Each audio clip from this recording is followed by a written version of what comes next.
बड़े अफसोस के साथ ये बात कहना पड़ता है कि मुंबई की पुलिस जो अपने प्रोफेशनलिज्म के लिए पूरे भारत में मशहूर है, वहाँ पर इस तरह की हत्याएं हो रही हैं। वो पुलिस को बंद करके रखे हैं, उनको काम करना नहीं दे रहे।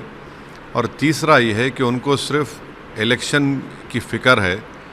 महाराष्ट्र और मुंबई में जो आम जनता है, उनकी सेफ्टी का उनको ना कोई पासो लिहाज है, ना उसका कोई प्रोग्राम है उनके पास। मरहूम एक्स एमएलए साहब ने, बाबा सिद्दीकी साहब ने लिख कर भी दिया था कि उनको थ्रेट है, तो उसके बावजूद भी उनको कोई सिक्योरिटी नहीं प्रोवाइड करे।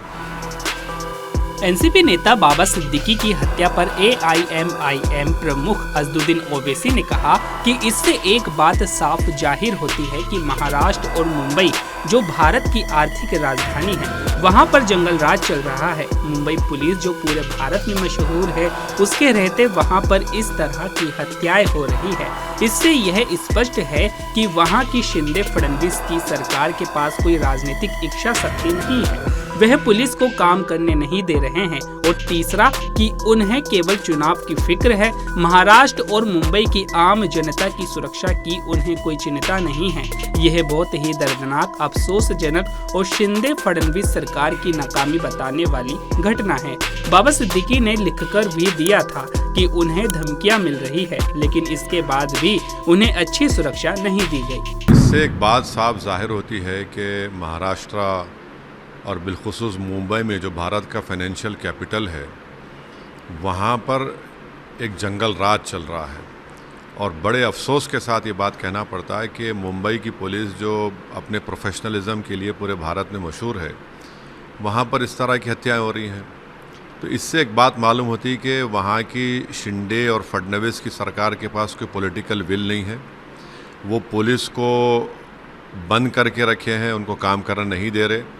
और तीसरा ये है कि उनको सिर्फ इलेक्शन की फ़िक्र है। महाराष्ट्र और मुंबई में जो आम जनता है, उनकी सेफ्टी का उनको ना कोई पासो लिहाज है, ना उसका कोई प्रोग्राम है उनके पास। और एक 3 मरतबा के मिले और जो ख़ुद उनकी पार्टी के अलायंस में है, आप उसकी हत्या कर दी जाती है, जिसम में 3-3 गोलियां मारी जाती हैं। तो ये बड़ा ही दर्दनाक, अफसोसनाक और शिंदे और बीजेपी सरकार की सरासर नाकामी है ये। और इससे एक पैगाम मिलता है कि वहाँ पर कोई भी सुरक्षित नहीं है।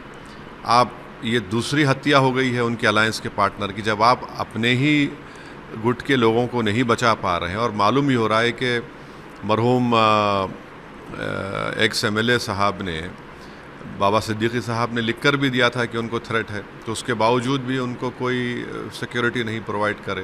तो ये कंप्लीट पॉलिटिकल फेलियर है, लॉ एंड ऑर्डर का फेलियर है, और ये बहुत बड़ी कॉन्स्पिरेसी है। और मुझे नहीं लगता कि वहाँ की मौजूदा सरकार इस कॉन्स्पिरेसी को अनरेवल करना चाहेगी या कर सकेगी। सर, चुनाव होने हैं सूबे में, क्या उसके ताल्लुक से आपको कुछ दिख रहा है कि नहीं? इसको एक आदमी की तो जान चले गई, एक उनकी दोनों औलादें, उनका बाप, उनका बेटा और उनकी बेटी अपने वालिद से महरूम हो चुके हैं, वो यतीम हो गए हैं। तो आप चुनाव से ज़्यादा यह है कि वहाँ की सरकार ने पुलिस को कमज़ोर करके रख दिया, ख़ास तौर से मुंबई की पुलिस को, जो उनका प्रोफेशनलिज्म एक मशहूर था। वहाँ का इंटेलिजेंस का नेटवर्क लगता है कि बिल्कुल ख़त्म होकर रह गया। और चुनाव के सामने, ऐन चुनाव के सामने इस तरह की हत्या एक सीनियर लीडर की होती है, तो यकीनन इसका जनता, इसका खमियाजा वहाँ की सरकार को भुगतना पड़ेगा। मगर अफसोस ये है कि खमियाजा आम जनता भुगत रही है कि उनको सिर्फ पॉलिटिकल मैनिपुलेशन, जोड़ तोड़ की राजनीति से शिंदे और फडणवीस की सरकार को मतलब है। वो अपनी जान को बचाने की फ़िक्र में है। उनको इस बात की फ़िक्र नहीं है कि वहाँ की जनता, वहाँ के लोग कितना अपने आप को अनसेफ महसूस करते हैं। तो यकीनन ये जनता, महाराष्ट्र की जनता इनको सबक सिखाएगी, क्योंकि इस तरह दिन कोई गाड़ी के करीब आकर 3-3 गोलियां चला देता है बाबा सिद्दीकी के ऊपर। और उन्होंने हालिया दिनों में मालूम हो रहा है कि उन्होंने लिखकर भी दिया था कि उनकी सिक्योरिटी में इजाफा किया जाए। तो ये मुंबई के लिए, जो भारत का एक फाइनेंशियल कैपिटल है, ये मैसेजिंग जो हो रही है, बहुत गलत मैसेजिंग जा रहा है।